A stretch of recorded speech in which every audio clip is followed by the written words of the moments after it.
What are some things you see, opportunities to increase, workforce, strengthen workforce, increase available workers for, what we're seeing in the region as being a workforce Well, I think, shortage? I'll let Cheri answer this too, but I think what's so important is the partnerships that are created at the local level. You got Southwest Tech, for instance, reaching out to the private sector, finding out what their workforce needs are, and then structuring programs around it. But at the federal level, we have a lot of important need-based financial aid programs to make sure that higher education is affordable to all students, whether it's through Pell Grants, work-study opportunities, even the student loan burden, what we can do to better manage that and make it less burdensome for students to afford, whether it's a technical or vocational education or even a four-year college. And we do have a higher education bill coming up for consideration that we're hoping to work on that front to make sure that higher ed is affordable, it is accessible to all students. And how do you see yourself navigating some of the current political, hurdles with cuts across the board for various federal agencies and funding availability? What do you think, Cheri? Well, I think, we have a fight on our hands, and why we're doing this together is to, as Congressman Kind pointed out, is we need to listen to people, and we need to show up, and, while we cast our votes out in Washington, D.C., we've got to find out what it's all about here.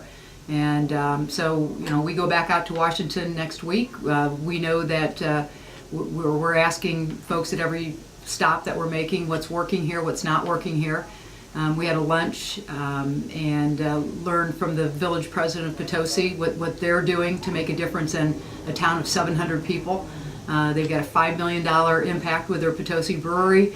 They've created 120 jobs, and that's a community taking its destiny into its own hands. But the secret to all of this is you got to work together. It's not, federal government's not going to solve problems, but we're here to help.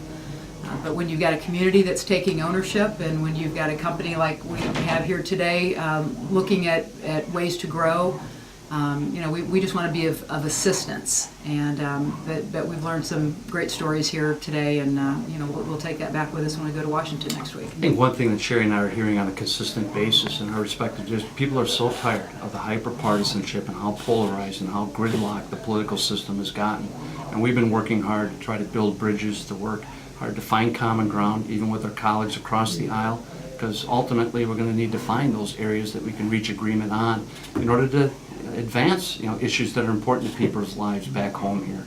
But right now the political system is sick, and it needs definite triage and fixing in order for it to work better for the people that we represent back home here.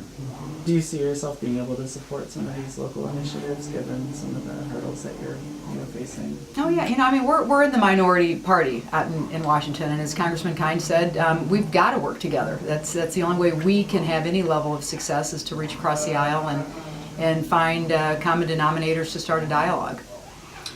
And one of the things we heard too is that some of the proposed cuts in the new administration's budget, drastically defunding Pell Grant programs, work-study opportunities, making it harder for people to repay their student loans, that's going to set us back on the type of crucial investments that we have to be making in our people, not just in our district, but throughout our country, in order to stay the most competitive and creative nation in the world. And these are important priorities that we're going to fight hard to try to protect in this budget. And hopefully there'll be an opportunity to get the president out too, to start having meetings such as we're having today, so he understands what the potential impact of the cuts that he's proposing are going to have on people's lives back home.